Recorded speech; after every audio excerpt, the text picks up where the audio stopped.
Hey divas, welcome back to my channel, and if you're new here, my name is Gabrielle. It's Vlogmas day like 10, maybe 11. Hello.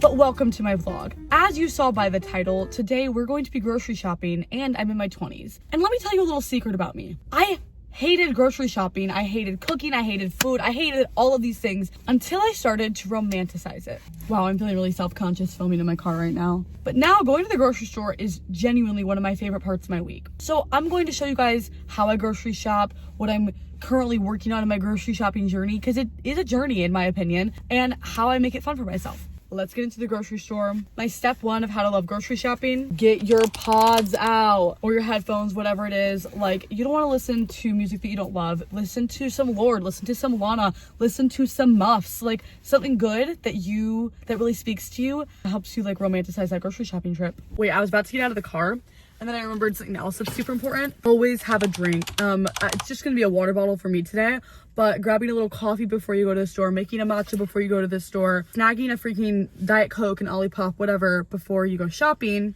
is really helpful, because I don't know if it's just me, but I actually get so like out of breath and like my mouth gets really dry being in the grocery store. So I have to have something either fun to drink or healthy to drink. And today it's just gonna be the Awala. So don't forget her. Sorry, I'm gonna go on a tangent, but it just reminded me of how actually awful it is to go anywhere being so fucking like mouth bone dry, like thirsty, like you're in a damn desert and you can't do anything about it.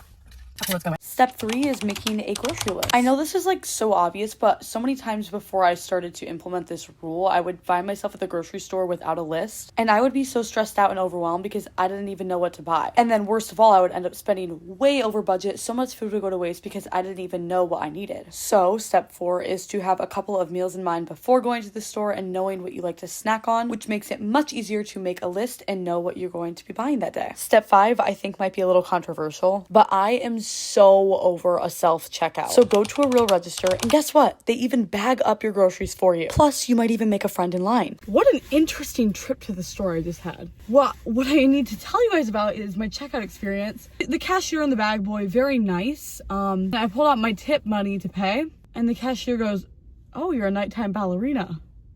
And then the lady behind me is like, "You need a wallet." She was like, "You're gonna get followed out to your car." And I was like, "Oh, okay, guys." Like, damn. Then I left. And I told her I was flattered that she thought I might be a stripper.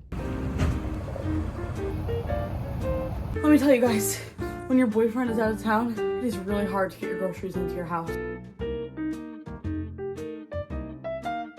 Welcome to my humble abode. I know that my kitchen has horrible lighting. You don't need to rub it in my face. So I'm back from the grocery store. The next step in romanticizing your grocery journey is to organize it beautifully in your fridge and in your cabinets. This is one of my favorite parts. I love looking at a full fridge. So let's go ahead and do that together. I always use this opportunity to clean out my fridge and cabinets, make sure that everything is organized and that I don't have any rotten food in there. She was pretty barren by the time I got to it this week, but I still took a second to clean her out and wipe her down. I find this with everything, but when your space is clean, clear, organized, smells good, whatever the case may be, you are so much more likely to enjoy being around it. That's just like common sense, science, whatever. Step 7 is so important to me because it helps prevent my food from going rotten, especially the produce. I like to cut up my berries, cut up my vegetables, essentially meal prep it in a way so that I can reach my hand in the fridge and grab a handful. I cannot tell you how many times I've had vegetables just go to waste sitting in my fridge because they're not cut for me, and I completely forget that they're even there. So prepping my produce to be eaten really helps me to A, like get my vegetables, vitamins, and nutrients in, and B, not let my food go to waste. And that is so important for me because I genuinely get the freaking ick if I see something rot, and I just feel so unmotivated if I don't use up everything that I spent so much money on. So we'll call this a preventative measure, but honestly this step is one of the most important in my opinion. This next step really speaks to me and it's so simple, but oh my god, I feel like we pass it up so often because of social media and fitness and wellness culture. But for the love of God, buy food that you actually like. Obviously, you're not going to want to cook or go to the grocery store or whatever the case may be if you're buying things that just sit in your fridge and go to waste. I really struggle with this one, but I actually find that I eat better when I buy things that actually sound good and appealing to me.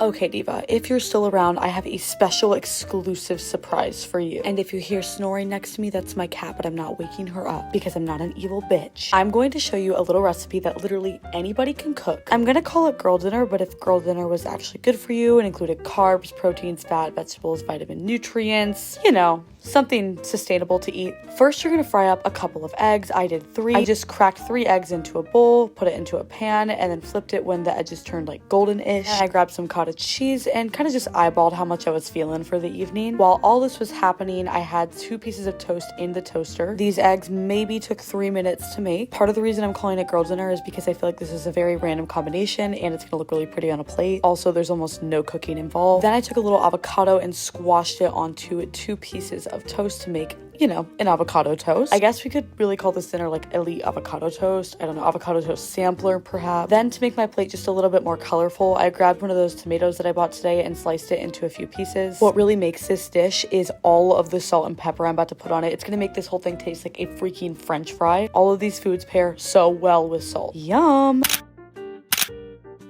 Normalize big bites, sorry, like this is how I get all the flavor, and I loved it. I love tomatoes, not also enough. Well, No one talked about it. it's so good. With salt. With salt!